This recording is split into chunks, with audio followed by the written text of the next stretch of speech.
Okay, welcome back to the study hall June 18th. We're going to do some RC today for the first time in, I think it's been a couple of years since we've done RC on here. So, welcome back RC. We're going to look at some passages that are highly technical in nature. They just have lots of scientific looking stuff in them. Or politics talk or legal language, just passages that are full of stuff. And then we're going to talk about why they would give you passages that are full of stuff. But, all right, here's the copyright notice. These problems in this session are all copyright GMAT. They're all from the free GMATprep software. There is no as indicated otherwise today. They are actually all from there. So, that's where they're from. Okay. And don't forget where your multiple choice questions are found. They're under your name. Okay, but first, before we go to any multiple choice questions, I'm just going to throw a passage on the board. And then we're going to talk about what the deal is. Okay, that's a passage. You guys know that. Here's what a passage looks like. The question is, what is this all about? So there's basically two questions that I'm asking you here for responses in the chat window. First is, what should you do when a passage like this one is put in front of your face? And why do they do this sort of thing? Like, why is it on the test in the first place? Does anybody have any thoughts about those things?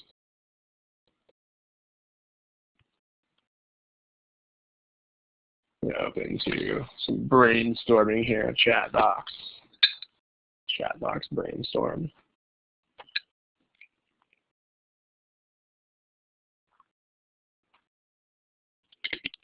Okay, when you say filter through, what do you mean by that exactly? That's a promising answer. Tell me more about that.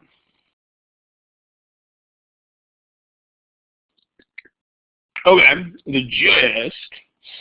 So, and then filter is, I kind of like that wording. Let me go ahead and put that on the board. Some other people are typing. We have a very quiet crowd today, apparently. Very introspective group. But I like this. I'm actually going to let me kill the words here. I wonder if people are being quiet because they're busy reading the passage. If that is the case, then don't do that right now. So here, no reading the passage right now. Okay. So I kind of like this. Filter. What do you mean understand the technicality? Depends on what you mean by that. That might be on point, but it might almost be the direct opposite of what you're supposed to do. So I'm curious, what do you mean by this? What does that mean? Maybe a little bit of explanation there.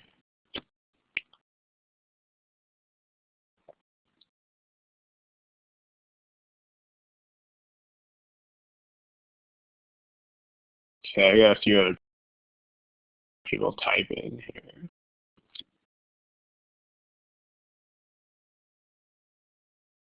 Okay, so that's better than I was afraid of. Because, all right, in English, when we say technicalities, this word means almost exactly the stuff that's not what you're saying and almost not the stuff that you are saying. Like, in English, technicalities means, like, the really specific stuff, not the overall gist. It's basically the opposite of overall gist. So, I mean,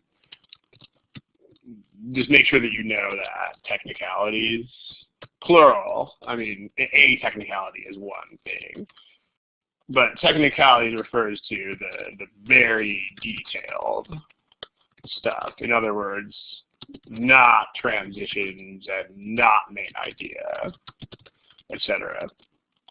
Like you might have heard, if you read articles about legal cases, you might hear about people being acquitted of crimes based on some technicality. That means that there's like this little thing in the law that was some tiny, tiny aspect of legal procedure that wasn't followed, right, or something, and so they got off. You know, and that's what technicality is. So if that's not what you mean, then good. But because if you actually meant this, then that is precisely why they do not do this. But if you mean what you explained later, then good. Okay, well, it's about blah, blah, blah. Okay, yeah, right. So you guys are starting to basically get the deal here. So let me put a couple other answers up here. Let me take that one away just because I think you have the right idea, but again, the word's there. And then here's a couple others that people read. I like this one. The idea was about was the other's main point. Sure. Okay. Yeah. So you know this test is for. Right. This test is for future managers, ostensibly, because it is the GMAT. It's for people who are going to be studying for MBAs and stuff like that. And I mean, if you asked me to give you a definition of what a manager is, I could do pretty well by using as a definition. I could just say manager is someone who doesn't have to care about details. I mean, that's pretty much what managers are about, right? Because, like, they delegate. I mean, their responsibility, on the other hand, is the big picture.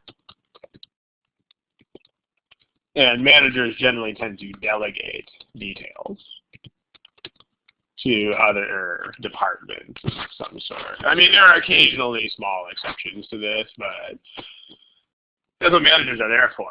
They're there to kind of be the big idea people and to delegate the small ideas to others. And so this is reflective of what they're doing with these passages. And that's kind of what you guys have said there in the chat column.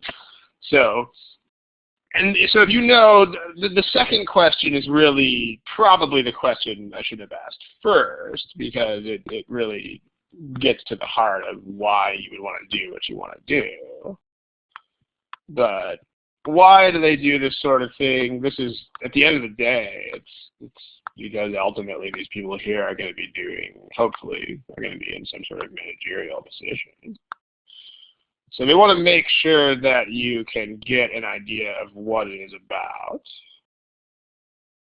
without the technical stuff. And I kind of like this comment as well. Because it's not even just a matter of skipping over stuff, although that's important too. This also hits on a very important point here, which is that they don't expect you to even understand everything. In fact, like, part of the reason they really go over the top with these passages full of big words and stuff is that you're actually not supposed to understand all the words. Like, it's not even just you don't have to, it's you are actually not supposed to. And these passages are given to you with an expectation that you will not be able to process all of those details in the time that you have. That's actually a fact, right? You're not really supposed to understand all of the details, especially in the given time frame.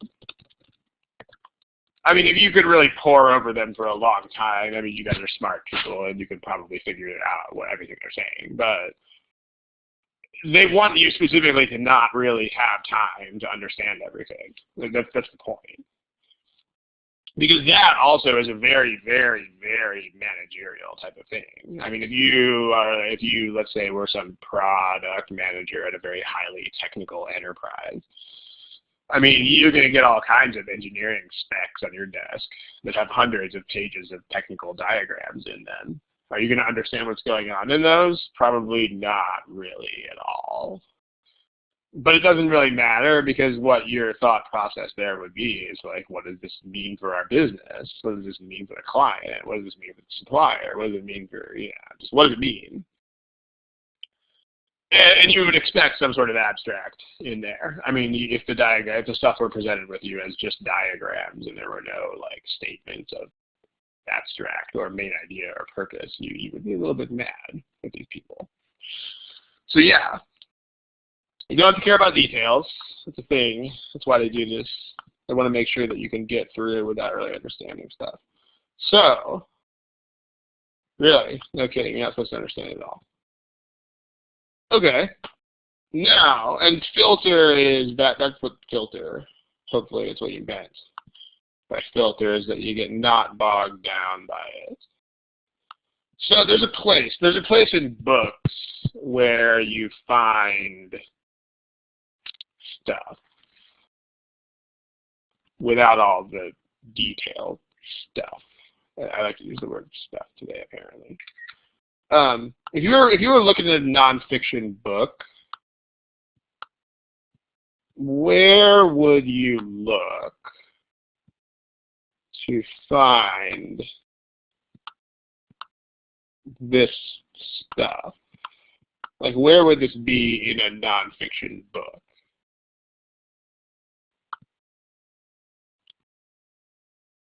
Where do you find this stuff?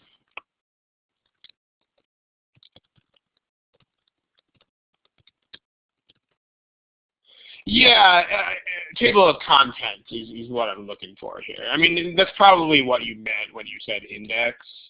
But in fact, the index is pretty much precisely the opposite. I mean, the index is usually a list of technical terms and then like pages that they're on. I mean, the index usually has almost no main ideas anywhere, right? It's like, here, this term is on page 52. This term is on page 134. But yeah, the table of contents is definitely the deal, right? So, and I mean, especially in nonfiction books, when you have tables of contents, some of them have chapter headings and then subheadings. If you know what I mean, like there's the big chapter heading in boldface, and then there are some subsection headings underneath that, but still they don't go into all the details. But they are a little bit more detailed than just chapter.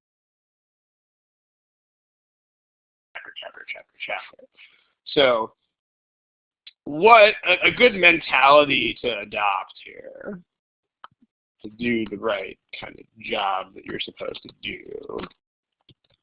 The mentality that you want to have is, imagine that you make tables of contents for a living. Like actually for a living, you produce. I think the internet is being stupid, so I'm going to be quiet for a second. Okay. There was some sort of sound delay there. There's these icons that it shows when the internet just can't keep up with me because I'm so fast. Just kidding. I'm not fast at all, actually. I'm very slow. Okay. Imagine that you make tables of contents for a living. I mean, this is actually a very good analogy, because if you were paid per table of contents that you made, you would not waste any time reading anything that you did not have to read, because you would want to make more money by making other tables of contents. So this is very far-fetched, and whenever I come up with these little thought experiments, they tend to be sort of far-fetched. But that's good in a sense that it'll keep it in your head. It's a very vivid image. Like, imagine that you get $100 for a table of contents or something. Then, well, you're going to want to not read a bunch of stuff that you don't have to read. So that's the point. We're going to talk about exactly how much of this text you really have to read here in a bit. It's not as much as you might think. But, yeah, good. All right, here's the passage. So how about this? Remember, you make tables of contents for a living. That's what you do. That's what you do with your life. Okay, so make one for this passage. And let's see if you can do it See what you can do in 1 minute. Not kidding. Actually, 1 minute. Go for it.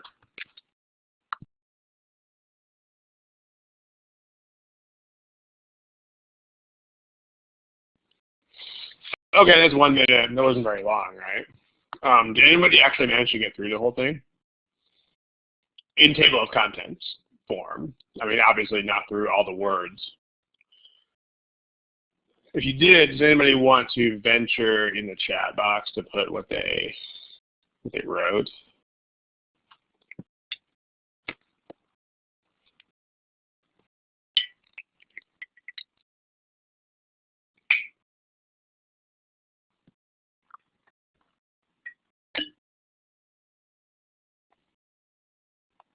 Got a few people writing. Only a few. Well, just to make sure that this really is what you have already gotten from this. There. Okay.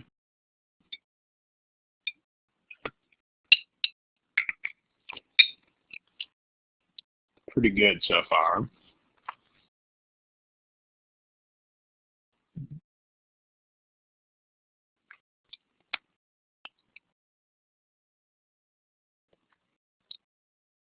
Okay. All right. So this is pretty good, right? That last one seems like it is a little bit on the detail side. Like, is that the kind of thing that you're going to find in a table of contents, that last thing? The same belief that paid labor is helpful for women? Probably not. Tell you what. I try to refrain from talking about my own approach to these things too much, but let me show you all the words that I would actually read, me personally, if you put this thing in front of my face. Okay, like, let's do that.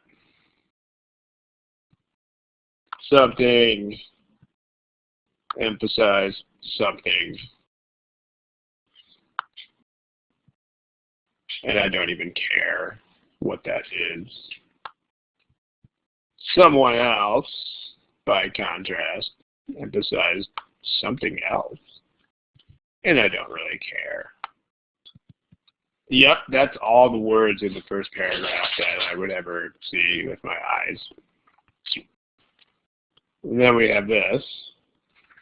However, despite antagonism between them, those have to be the same two groups that we were just talking about before. The two movements shared certain beliefs, both regarded something. I don't care beyond that point. Colon, I definitely don't care what's after a colon, because that just means it's going to be explanation of stuff. So, no, don't do that. Both groups also recognize blah, blah, blah, blah, blah, blah. In fact, blah, blah, blah, blah, blah, I don't care because I know it's just going to be more of the same. When they put in fact, it's the same theme, just more of it. Although the intense hostility made it difficult. Okay. Finally, although something made it difficult, we didn't care. They concurred in blah, blah, blah, blah, blah, blah, blah. There's a lot of blue stuff. Like, almost the whole thing is blue stuff. All right, this is really all that Rob's eyes are going to look at because I think I've mentioned this in previous sessions of this thing, but I don't read very fast at all. I have various issues there. I'm a slow reader in the first place, not to mention dyslexic on top of it, so I can't really afford to read a lot of words, so I don't read a lot of words. But luckily, to make a table of contents, I don't have to read a lot of words, so it's good. Someone has a multiple choice answer selected. That's interesting. I can clear that out. Okay. So yeah, right. What do we have left? Well, we have 2 schools of thought. So all right, sure. I mean, you could, if you wanted to, you could put some stuff about how it was 2 schools of thought within whatever it was, Russian feminism or what have you. But 2 schools of thought that were different. That's the whole first paragraph. It's just what are these 2 groups of people who think stuff, different stuff. But there, the second thought is basically, but they shared a bunch of beliefs.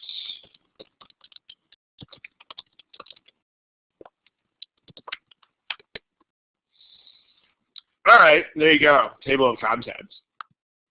I mean, in an actual table of contents, of course, it wouldn't be as casual as that. It wouldn't say a bunch of and stuff. It would be like shared beliefs, ... But you get the point. So this is the basic idea. If you filter out all of the details, this is what you get. This is what's left in the pan, so to speak, if you boil off all of the details.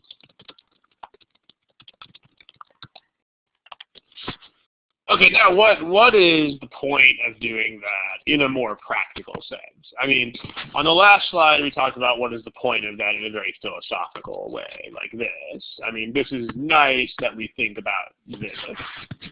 Managers, details, they don't have to care about them. What do I call this stuff that I'm looking at? What do I call what? What do I call it? Do you want to give it a name? We can give it a name. We can call it Joe. I don't have a name for it. I mean, does it need a name?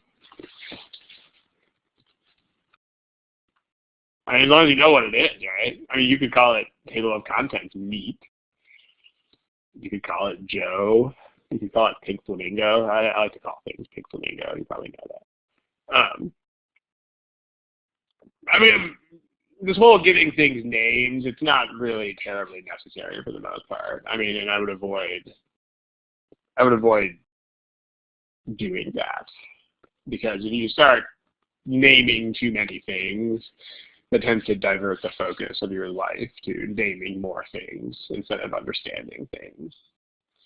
I mean, in fact, if you'll allow me to digress for about 20 seconds here, if you name things too much, it will actually stop the learning process. Like, it really will. That sounds like a very dramatic statement, but it's true. For example, like, one thing that I do from time to time is help people construct diets, and like, there's this category of things called carbohydrates. You probably know that. And I mean, the problem with this category is that it encompasses so many things, right? Like, sugars are carbohydrates, and so are pasta, and so is fiber. But so the problem is, because there's this name called carbohydrate, people stop trying to learn about the differences as soon as they have that name. They just slap that name on food, and then it's all the same in their heads. Not good. I mean, actually, when you name stuff, it just prevents further understanding. Like, I would, in fact, advise against naming stuff unless you absolutely have to name it, which is that's a rare situation. So, yeah. I mean, basically what I'm doing here is I'm kind of being lazy, which is a thing that I'm very good at doing. I'm very good at being lazy. And these are words that when I see them, I understand what they mean right away. Okay, now this is a very personal thing, and this is probably not going to work for everybody, but my criterion here, I'm not looking for anything too specific, like transition words or anything like that, because that's too much effort, really, for my brain, man. Like, what I do is I just do this. Like, if I understand words as soon as I see them, I'll read them. And if I don't, I'll skip them. Because I mean, as I mentioned before, I'm not a very fast reader, and I don't really like instantly see what technical stuff means. Like I would have to look at it for a long time. So like anything that I cannot immediately look at, I just don't look at. I mean, I just like if the meaning of the words does not immediately register, then I just move on. It's kind of like it's a really stupid analogy, but let's say I'm like pulling plants out of the ground. This is kind of like only pulling the plants that come out of the ground as soon as I grab them. Like if there's any effort at all, if the plant sticks in the ground, I'll just leave it. It's kind of like that. That's a stupid analogy, but I think it's a decent one. Okay, so I mean, if some of you guys, what I mean is that if some of you guys are better than I am at faster understanding of technical stuff, which I'm sure a lot of you are, then you might need a different way to do this. Because like I like a lot of people who come to these study halls are tech people, engineers, and such like. And I mean, those people are probably very good at understanding details when they first see them. I'm not, so I can just be like, whatever, man. If I don't understand it, then blah blah blah blah blah. But take what works for you, leave what doesn't. Basically, that's the deal. That's what I do with my life here. But okay. Yeah, basically. But here, I mean, tell you what. Let's say that you.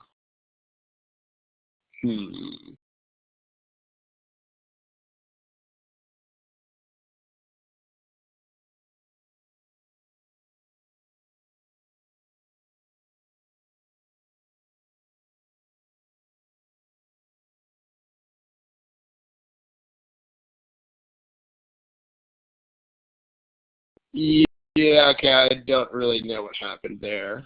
What was the last thing that you heard me say?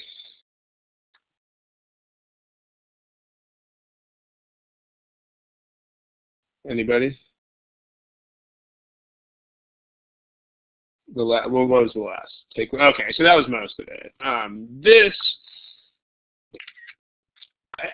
Again, this might be an apt description of what I'm doing, but what I would warn people against here is not trying to consciously think about this. Because if I were looking at this passage and I was actively thinking, like, I need to find subject 1, subject 2, and transition words, like, I would totally not be able to do it. I mean, it's really just what are the non-technical terms that I can grab hold of here, like what, and those, fortunately, those have to do with, I mean, those are pretty much the things that are going to outline all of this stuff, because those are also, the other thing that this has, the other advantage that this has, is that these kinds of things that are left over tend to be used in very much the same way that they're used in conversation. You know, like the things that we call transitions and stuff here. Those are very conversation-like. So that's another good thing. Is everybody able to hear me right now? Give me a smiley face if you can hear me. Okay, well, a lot of people can. So, all right, I guess there might be lingering issues with some people, but that's good to know. All right, but this is what I do. Again, I mean, the comment that I'll make here is, I mean, this is what I do, but you should find some sort of way to personalize this process.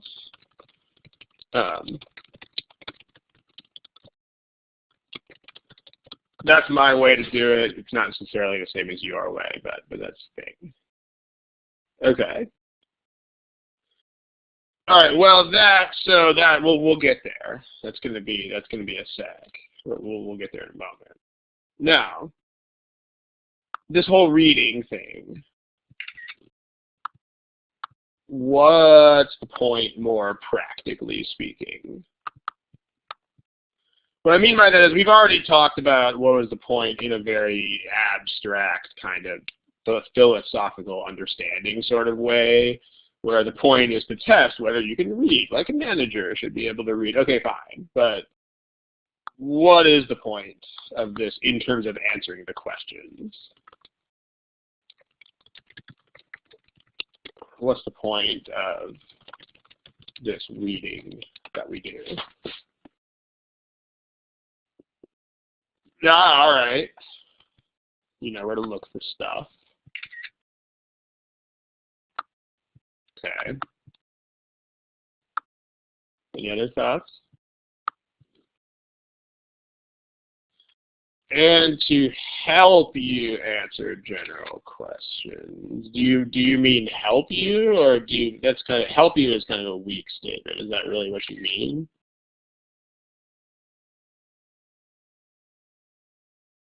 Okay, that's better. I mean, I know I'm picking apart words here, but there's a big difference there, because help you means you still need other resources to do it, like answer choices. Whereas it'll allow you to do it means that it won't. The other thing is, okay,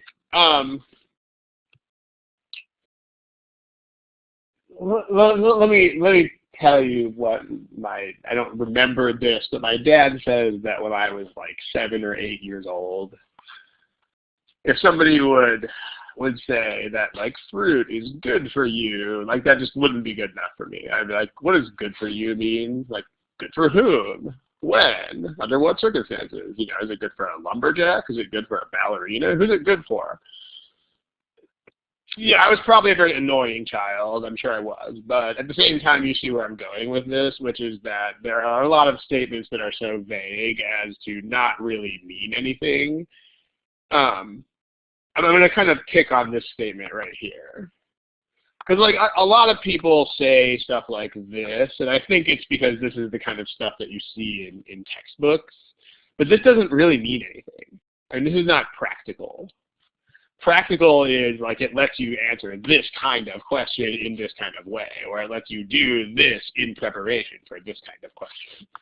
This is never practical, guys, like in terms of goals and helping you meet them. I mean, make sure that everything that you understand about how to take this test is in practical terms. Because that sounds very simple, but a lot of people just don't do it. So in other words, what we have in practical terms here is, if you have a main idea question, you should have enough to answer them already. That's why I was picking at words like help you answer, because it isn't just help you answer. It should be, you should be able to straight up answer that question right now, kind of thing. And then you know where to look for stuff. The stuff that you would have to look for would be the detailed stuff. So for detailed questions, remember we think of this as being kind of a table of contents. And this is where you discover the beauty of that analogy, because it can really act as a table of contents. It's exactly the same sort of thing. It'll let you find that. So, and I mean, you're not going to find everything immediately. I mean, you do have time to look for stuff. I mean, again, this is where I'm going to sort of pull the personal card here. I mean, I know that I am a much slower reader than most of you guys are. Like, I know that. That's a fact. Because I'm a slower reader than, like, everybody. But I can still find stuff. So, I mean, I might have to look through some things, and it may not be in the first place that I always look for it. But it's okay to take a little bit of time to find stuff. So this is practical terms. Right. I mean, I would challenge this last statement in terms of practical terms, because I don't really know what this means in practical terms. At least in terms of answering the questions on this exam. So, and I mean, again, I'm not trying to pick on someone who says this. I mean, this is really something you guys should think about too. I mean, because no structure, well, that's great, but why would you care? And make sure that you have an answer to that. So, okay. let's talk about that, by the way. Let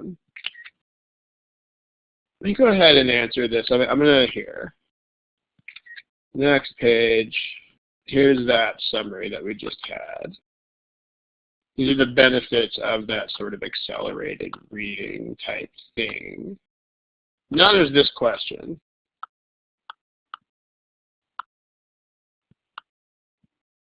Okay.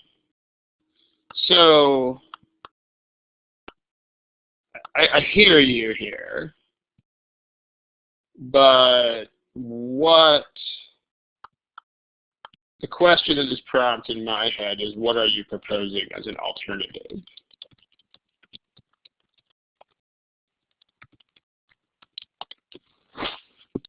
And I mean, this is directed at the person who originally wrote that, but it's also anyone else who is thinking along the same lines is welcome to respond. The original question came from Shanti.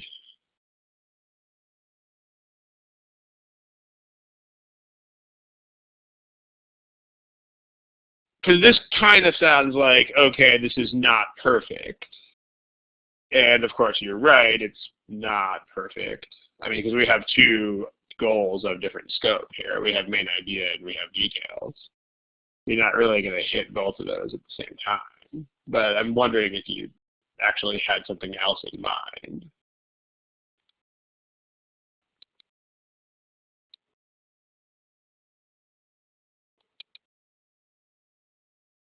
So let's see. I think you were typing stuff, but there it is. Okay, so yeah, I mean, this is the other thing that, remember you have to do something. I mean, I know that sounds like it's very obvious, but people have this way of not liking options, but not having other options. It's interesting. I mean, the critical thinking side of this is a good thing. Like, it's always good to be critical and skeptical of stuff and looking for improvement. That's always good. But at the same time, you know, just make sure that you don't do too much of that unless you actually have some sort of alternative in your head. So, I mean, I see this especially on the quant section where people are like, so in general, just it's a little bit of a digression, but beware of this mentality, kind of in life too. But for example, on the quant section, someone will be contemplating something that's a fair amount of work, let's say long division, and they'll say something like this: I don't want to do that because usually it's because I think it'll take too long, but it's something. It's some sort of reason not to do it. I mean, the biggest thing here is do not ever think this. Do not ever think this at all unless you have another way, unless you have another approach already in mind. Like, just don't do it. I mean, it's weird because I see this so often, and it's very weird to me. There's people who have exactly one method in mind, and they talk themselves out of it anyway.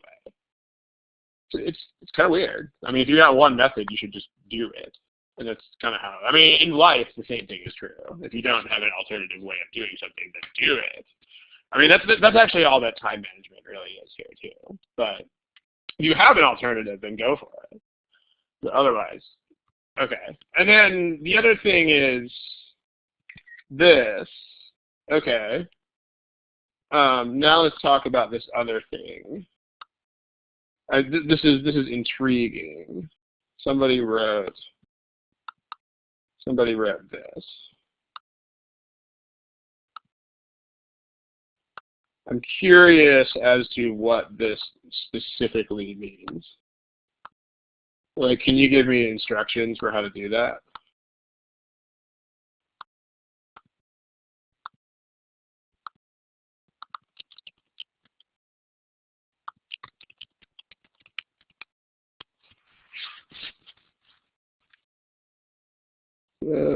to the passage. Yeah, okay, so move through I think is answering the point we made before, so that's legit.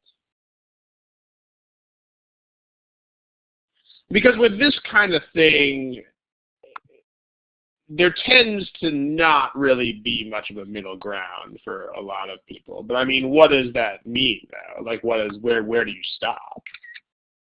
I mean, because what this is, I mean, I know I'm probably annoying you on purpose right now, but what I mean here is that it's very hard to find this middle ground. I mean, like, 'cause what you're proposing here without explicitly saying it is you're proposing some sort of intermediate between this overall table of contents that we have here and everything. So the question is how to define that, and I'm not really, or how to do it. I'm not really sure. I mean, you don't have to come up with that on the spot because I don't want this discussion to hijack the entire thing. But because if you don't really have a very, very firm plan for how to do that, it's probably going to devolve into reading everything, and that's not such a great idea. I mean, the other thing is also, remember that you're only going to get 3 or 4 questions per passage. I mean, that's the other big reason to do this, is probabilities, just pure odds. I mean, think about it. I mean, the best argument against, well, there are 2 very good arguments against doing anything more detailed than this, even a little bit. So hear me out here. The first is more details equals less understanding. I mean, yes, it really does. This is a fact. This is an uncontested fact. Like if my friend tells me, dude, there's traffic, so I'm going to be late, then I get her point because, dude, I can't not get her point. That's all she said.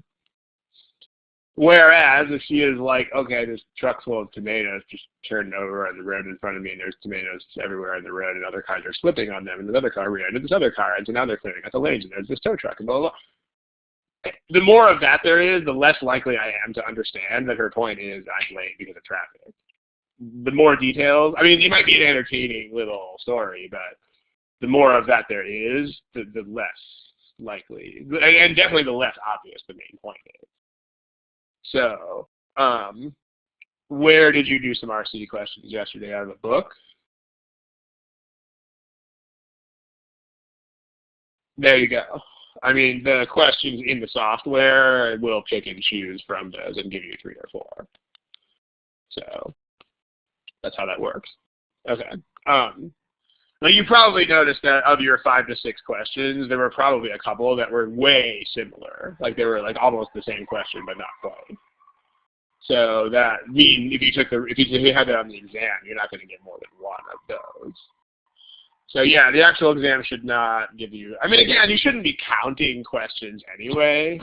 I mean, honestly, if you have the kind of focus that you need on this test, you shouldn't even remember how many questions there were anyway. Like, I mean, because if you were like, let's say they throw 5 questions at you, I mean, the bad result would be, oh, I got freaked out because they threw 5 questions at me. I mean, ideally, it would be I didn't even know there were 5 questions because I was concentrating on the questions so much. So, I mean, they shouldn't give you more than 4, but honestly, if they do, you should not notice. It's pretty much the deal. But back to this, more details equals less understanding because yes, it does. But also, just think about probabilities, just pure odds, meaning that you're probably going to you'll get probably 1 main idea question, so you'll get 2 to 3 detail questions for a typical passage. So, therefore, if you're doing this at any level that accounts for details, you're probably wasting a lot of time, because the odds of seeing any particular detail are very low. Very, very, very, very, very low. So, I mean, again, if you have a lot of time to burn and you read very, very, very fast, then this might be a different game. But even if that is true, there's still point one here, which is still going to be a thing. I mean, if you read too much of the details, it'll impact negatively on your ability to understand the point. In the same way, in exactly the same way as there's traffic, so I'm late is easier to understand than the whole story about a truck full of tomatoes. It just is. It's how our brains work. So, okay. How about that? All right. So now let's talk about question types. So let's do this. In practical terms, let's talk about main idea questions. Here's the passage again. Let's say you get a main idea question.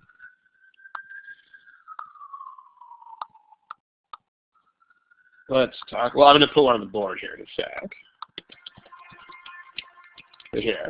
What do you think? So using your polling tools, give me an A if you think the answer choices will help you answer the question. I just cannot type today. Give me a B if you think that basically that the answer choices will neither help nor hurt you. Not impact my ability to answer the question at all. And give me a C if you think the answer choices will have an adverse effect on that ability.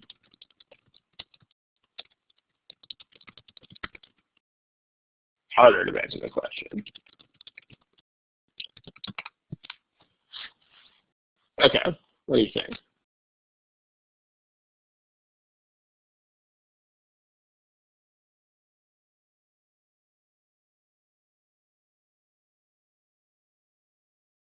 Remember where the multiple choice questions are at, guys.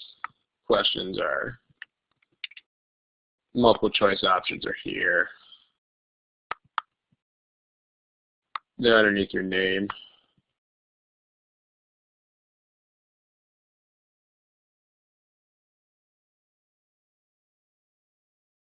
Okay. Here's what you guys are saying.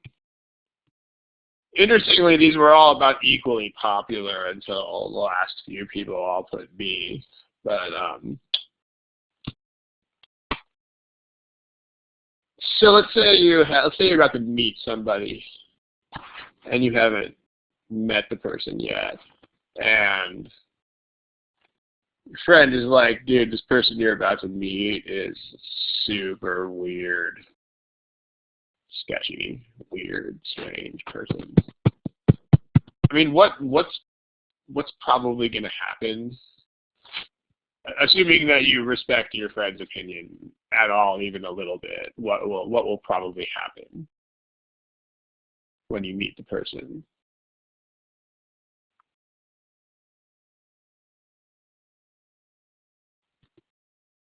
Yeah, it's going to have an effect, right? You're going to see weird, even if there is not any weird to see. You'll still magically see it. It's called the power of suggestion. I mean, in most parts of life, it is a good thing. It's the reason why we do not have to explain things to each other all the time in excruciating detail. That's because of this. But in terms of that kind of independently forming opinions and stuff like that, not a good thing, right? But it'll happen, right? Like, oh, this person's talking a lot. That's weird. Oh, this person's not talking. That's weird. Like, weird. It's going to be weird no matter what. Or I'm sure that you guys all know somebody who just goes around thinking everyone hates them. You know, even if it's honest, constructive feedback. Oh, dude, hate. And they just see hate everywhere, even if it isn't there. That's a thing. It's not a thing with details. Okay, like right now I'm wearing a shirt that is black. If I was not in the room yet and somebody was like, Ron's wearing purple shirt, and then I walked in, you would be no more likely to think my shirt is purple. You'd be like, dude, it's black. But in terms of abstract ideas, it's super easy to be influenced by that. So no, the answer you should be giving me is this. In fact, this is the choices are pretty much the only thing that makes main idea questions hard, because they can sing songs to you and you will listen to the songs. Really, they are. The choices are like the thing that makes main idea questions hard. They're kind of the only thing it does. Because remember that you've gone through the passage. You should be equipped, right? Remember that you're reading, where reading is in quotation marks because it's not really reading. It should, at least in an ideal world, it has already equipped you with exactly the understanding necessary to answer main idea questions. Yes, it has. So what you should do, it's kind of like meeting someone before your friend talks about them instead of after. Like if you can form your own opinion, you're going to form what is a more accurate opinion for you at least. And then you can go talk to your friend and you can meet that discussion on even terms. So what you should do is, you should know, as soon as you notice that it's a main idea question, you should physically cover the answers with your hand. Yes, you should. And you might look kind of silly doing that, but you will be a silly-looking person with a higher score, which is probably a good trade-off. And then predict the answer by yourself. Yes, you should. You should do it. And then uncover the choices, and then check. Okay, now when you check, you still need to be stubborn, because when you check the answers will still be singing songs to you. I mean, they will still be doing the same thing, so be stubborn. In the same way, like if you meet the person and think that they're not weird at all, and then your friend is like, oh, so weird. I mean, you have to be sort of stubborn about your opinion here. So, but the deal is this. That's what you should do. So, okay. Here is a main idea question for this. Remember where to find the multiple choice options. And you should put your hand in front of these things. And you should answer them. Okay. Go for it. Shouldn't take too long, because remember, you should already be equipped with what you need to do this. Also, I'm going to make a comment that may sound sort of cryptic, but here, this is a word, and it means something.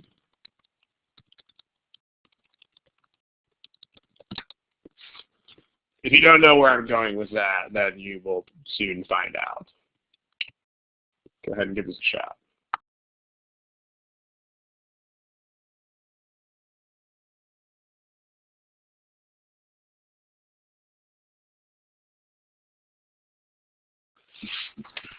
Yeah, session's still on. I was waiting for you to answer the question. Okay. So pretty good here. Actually, very good. If you don't have an answer to this, you should pick one. It shouldn't take forever long, but I'm going to give you like 5 more seconds to pick one if you don't have one yet.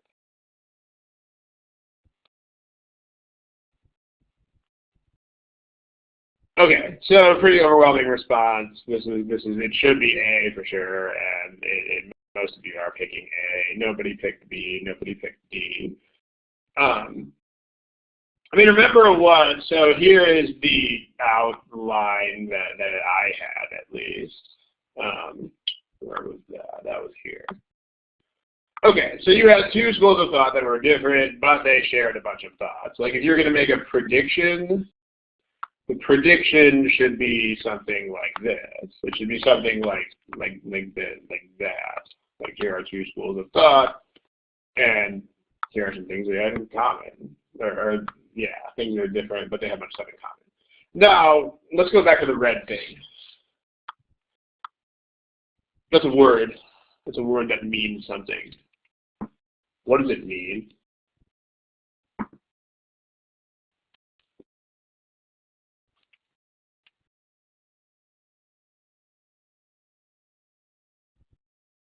Okay, that's what it means. Now, what does that mean in practical terms? Like, main means that you have to. It's more about what you have to not do than what you have to do.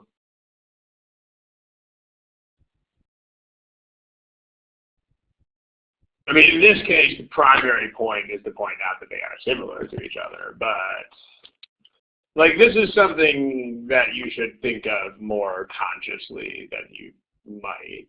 The word primary specifically means that you have to exclude stuff. If you don't exclude it, it's not primary. I mean, again, author's focus is sort of vague. I mean, think about fruit is good for you again. I mean, like practical terms, guys.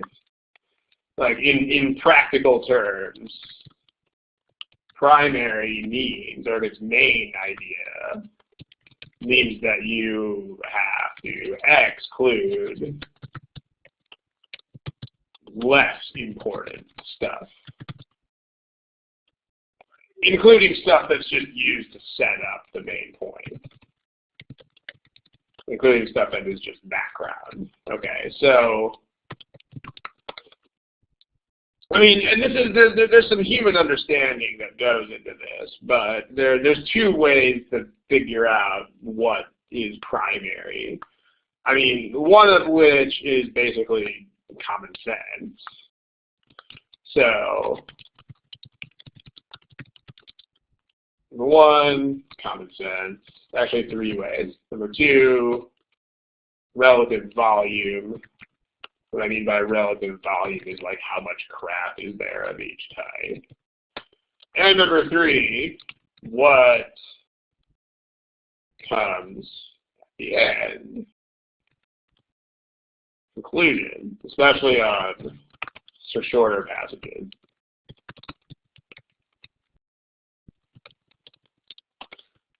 Okay, what I mean by common sense is like imagine someone gave you the same kind of structure, but they were just talking about things in everyday life. Like for example, let's say that I did this. I was like, okay, so yeah, all right, let's say obviously Miami and Toronto are different, blah, blah, blah, blah, blah, blah, blah. Okay. But then I'm like, but there are actually lots of things that are the same about them. Blah, blah, blah, blah, blah, blah, blah. Okay, I mean, what is my point?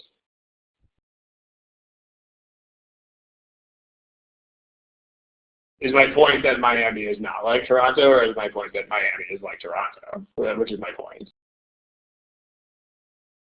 My point is clearly that Miami is like Toronto.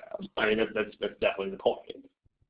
I mean, the only reason I'm even mentioning this is to set up the things that are, is to set you up for saying that they're actually like each other. The only reason this is important at all here is that, oh, hey, you might not expect this to be, but yeah. So this is the same thing as that. I mean, if you heard this conversation, I'm going to bet money that nobody here would come away from this conversation thinking that my point was that they're different. You wouldn't get that. You'd be like, okay, well, yeah, there are some base differences, but whoa, they're like each other in a lot of ways. That's clearly the point. So that's number one. By the way, common sense always wins. Like if you read this stuff and get a very strong intuitive bent in one direction, then you should go that way. Period. End of story. Like there's no amount of word counting or methods or rule strategies, whatever, that will ever overcome plain old common sense. So that's why this is number one and not number more than one. I mean, if common sense goes a direction, go that direction. Period. End of story. You don't even think about anything else. Relative volume, I mean, guys, there's like twice as much stuff here. I mean, no decent author is going to spend twice as much time discussing what is not actually the point. It's not how it works. I mean, that's not how life works. I mean, especially in a paragraph this short, I mean, where they spend most of their time is going to be primary. Because if it wasn't, it would just be bad writing. So that's what I mean by relative volume here. I mean, we have like 30%, 70%. And on top of that, I mean, remember that a lot of these things have like a story arc. Like they have a progression. Like this, if you didn't have this first paragraph here, then it wouldn't seem very significant that these things are true. And the same thing here, if I just say, okay, lots of things are the same about Miami and Toronto. I mean, that's not as effective as it is if I first point out, well, one of them is tropical and the other one is cold, and, you know, they're very different on the outside. If I do that, then it makes it much more effective to point out, okay, like it becomes much more forceful to point out the similarity. So like here, you like, let me say conclusion versus build up. Like this is just a build up to that. Like I mean, because you guys don't know anything about these two groups of people. So if all you had was this one paragraph, it would seem like boring. Why are you telling us this? But the fact that they are generally seen as different groups makes this, it's clear that what they're trying to do is this, and that's what makes it matter. It's like, okay, the reason why all this is a thing is because of that background.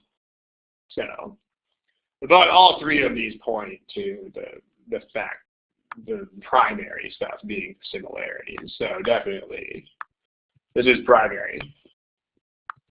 That's the primary thing, because it is. All three of those things should tell you that it is. This is only there because it's a necessary piece of background for that.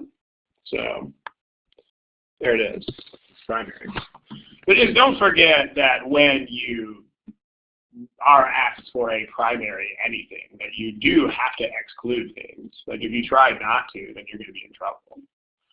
At the same time, if you try to exclude 70% of the passage, that's not a good idea either. So there it is. Okay, how about that? Now, let's talk about detail stuff. Because remember, the whole deal here is these are the things where you don't read the details. So the value of this, of having table of contents type thing, is that it can literally act as a table of contents. And so see, here's the thing. If you're thinking about looking for more details first, you got to understand that there's going to be a trade-off. If you're looking for more details, your ability to see the big picture will be compromised. So what I'm saying is that even if you're going to have one question on the screen when the passage appears, and this is sometimes, I mean, I mean to apply this all through this whole thing, but just to make it explicit, like even if the first question is a detail question, you should still do this type of reading first. Yes, you should. Because if you don't, if you see a detail question first and you just go on some search for that detail, then the problem is you might find it, but then you're going to be back to zero for the next question. If you don't develop that bigger understanding, then it's all the way back to the starting point for every following question. I mean, again, you should try it. The best answer to all of this stuff about how to do things is just try all of it and see what happens. Just try every method you can think of. Even if it sounds kind of stupid, just try it and see if it works. And then keep the methods that work for you and throw out the ones that don't. But, I mean, if you start looking for details right off the top without having a table of contents type understanding, I can bet you that that's going to be very inefficient in the long run. Because you're going to have to it's going to be like getting a new passage for every single question, which would be, let's just say, not fun. So, okay, you know where to look for stuff is the point. So, sure. For detail questions, that's the advantage there. You know where to look for stuff. Okay, so we're going to get one of those on the board. How about, where was it? Let's do this one first. A little more interesting. No, this is the more interesting one. This one tends to be more interesting. So now you should know where to look for this, at least roughly. Notice there's the word "and" here.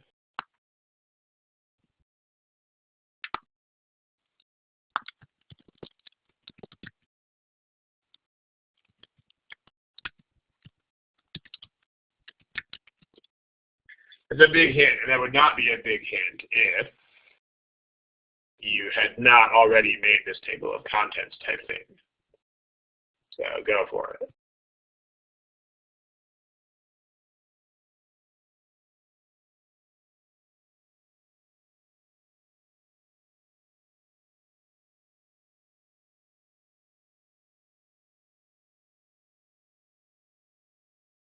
Okay, let me give you a sort of obscure hint here, because a lot of you guys are picking a choice that you should not pick. Here's a thought. Let's say, thought experiment. You have eyes, but they work, you're not blind, but you don't know English. Which answer would you pick? Don't pick it here. Don't do it. There should be a lot of you changing your answer. Go for it.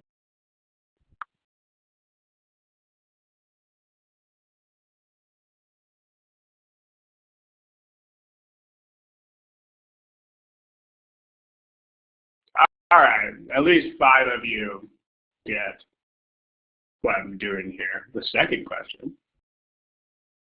Are there 2 questions?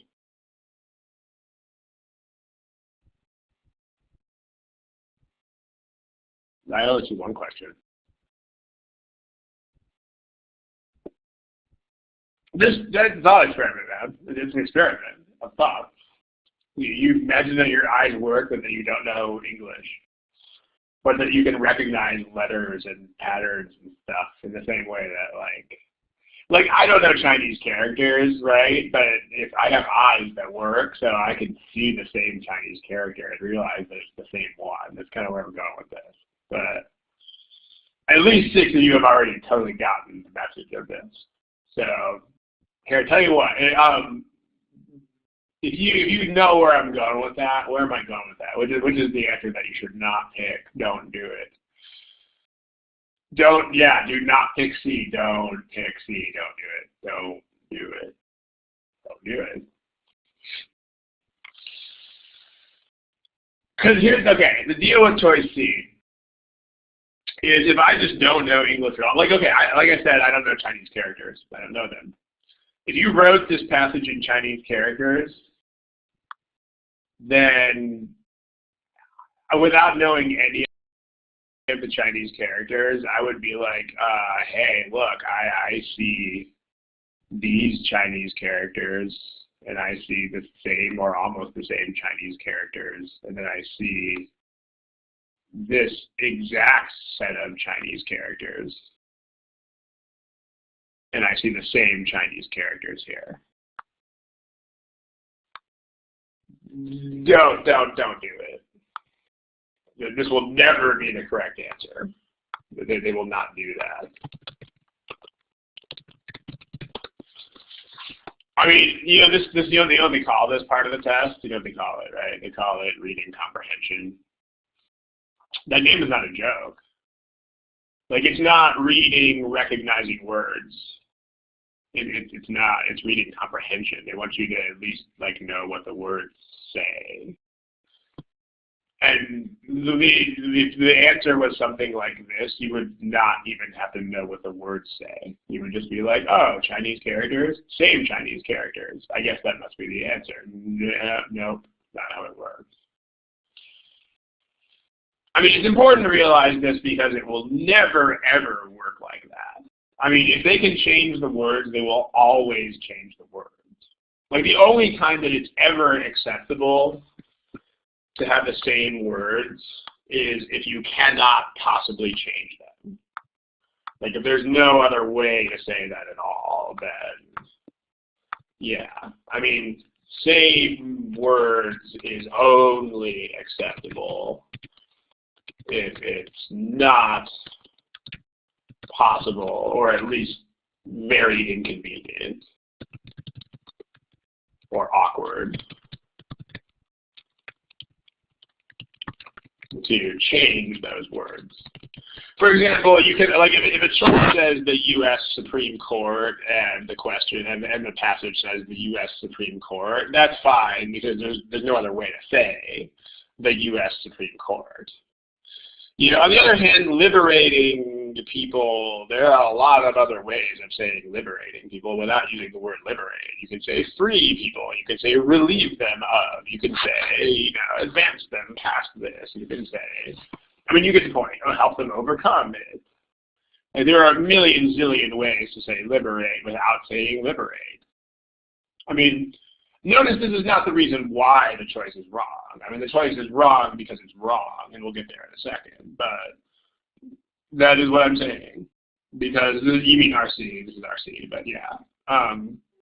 Because they want you to actually, like, process the statement is the point. So, thought experiment, don't do it. Okay. Now, I mean, this is what I mean by, okay, because, like, if it's a science passage, then that's going to be sort of like the U.S. Supreme Court. I mean, they're not going to change the science words because it's not possible to do that. On the other hand, they could still very easily change the other words that surround those words. So, you know, because the entire passage is not going to be entirely jargon. I mean, they're going to have a lot of jargon, but the stuff they're doing with it is going to be not. So, okay. So the deal is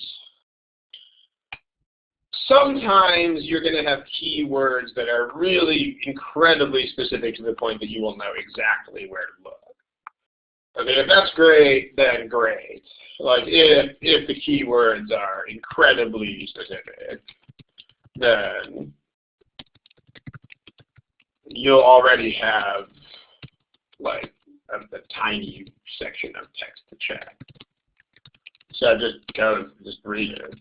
Okay, now, if they're a little bit less specific, then skim through choices to see what they contain. So, like, if we look at this, because the problem is that this entire paragraph is stuff that they agreed on. So, we kind of need to do that. Yeah, the last, like, 5 minutes was about why C is wrong. So, I mean, if you were here for that, hopefully. That is what I'm saying. That was the point of the thought experiment, too. Okay. Because, you know, they want you to read the words and understand what they mean. I mean, they don't want you to read all the words, but they want you to when your attention is called to them. Okay, so we have, like, just glance through the choices and see what they have here. There's some stuff about achieving equality. There's some stuff about achieving aims, I mean, there's a lot of stuff about achieving goals. And then there's roots, and there's, like, other countries. I mean, you might already know they're not talking about other countries. So this is enough to get rid of that. But if not, I'm going to look. So this doesn't look like any of those. This kind of stuff doesn't really look at that. Doesn't look like that either. This is specific stuff that they advocated. None of this is specific stuff that they advocated. And then, all right, so now this is more general stuff. So this is the one that looks the most like what's in the choices. So what you want to do is you want to explain this to a 9-year-old, how would you explain that to a 9-year-old?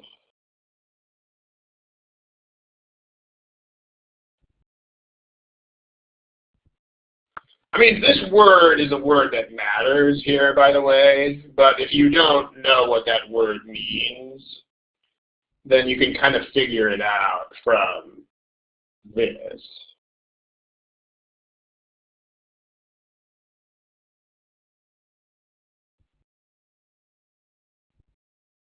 How would you explain that to a 9-year-old? Yeah, that's what it says. It says that the women's cause, these people, I mean both sets of people, agreed that the cause of women was less important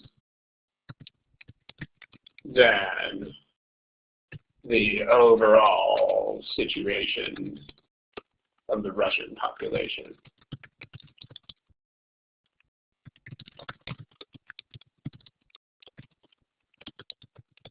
I mean, okay, so that's the word subordinated means that exactly. It means like this is less important than the other thing. But even if you don't know that word, I mean, if you look at what they say, they must. Let's say that this is a completely strange word. Let's just say let's just say that this word is a big block of blue color. Okay, then still, they agree to blank women's goals to the more important goal of this. Well, that's probably going to mean something like it's less important, because the other goal is more important. So there's still enough context. I mean, if you know the word subordinate, it's definitely going to help you here. But if you don't, there's still enough context there to figure it out. So the word concur means believe together. So yes, it does.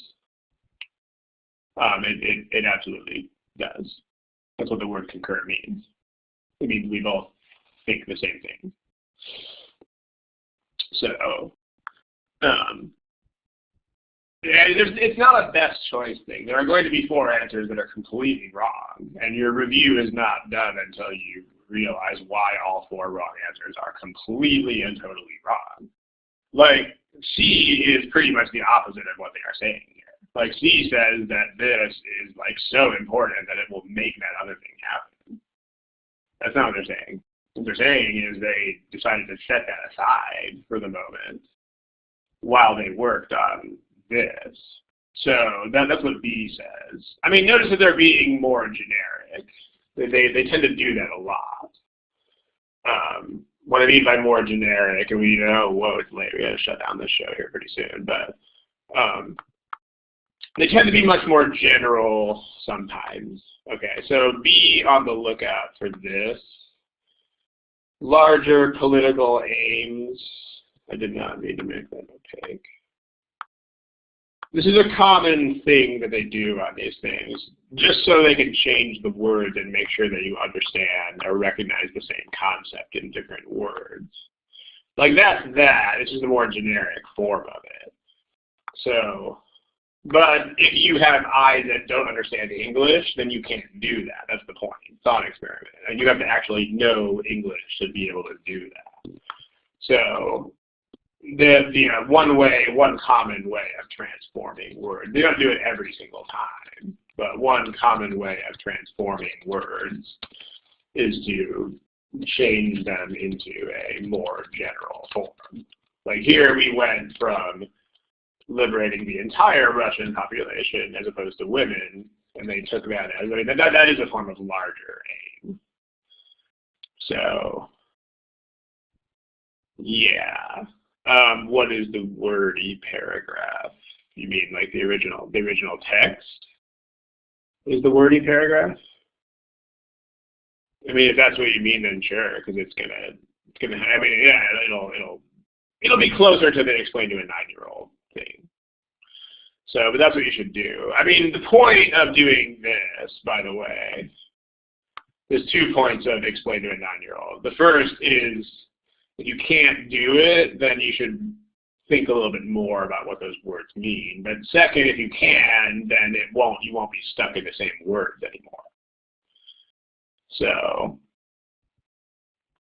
yeah, you will have to go back and read, but the point is, again, you can use this as a table of contents. Like, because you did the original reading, you know that you can ignore all of paragraph 1 when you have and here. Because according to our original reading, we know that all the points of agreement are in the second paragraph. So, I mean, are you correct that we still have to read some text? Yes, you are. You know, I mean, you're still going to have to read words, but you don't have to read as many words. Like, if you didn't have that table of contents, you would have to pick fruitlessly through the first paragraph before you got to the second paragraph. So you're still saving time. I mean, you're not going to have a laser that will take you directly to the right part of the passage instantly because, you know, the test is challenging, but it'll be better. Yeah, no, that's totally the point. You shouldn't do any detailed reading at first because you're going to have to go back and do it anyway. Exactly. So you should not do it twice when you can just do it once. Okay, I gotta shut this show down, guys. It's already 8.5 minutes over and serious schedule. So thank you for attending. I guess we can do a little bit more of this in one or two sessions from now or something. But let's see. All right, cool. Yeah, that's it. Thank you. Next session should be, it might be 3 weeks because we have a holiday week, but it might not. I'm not positive. I think it might just be 2 weeks. So check the site. It'll be up there, and you'll see that. All right. Thank you, and until the recording here, good night, good afternoon, good luck.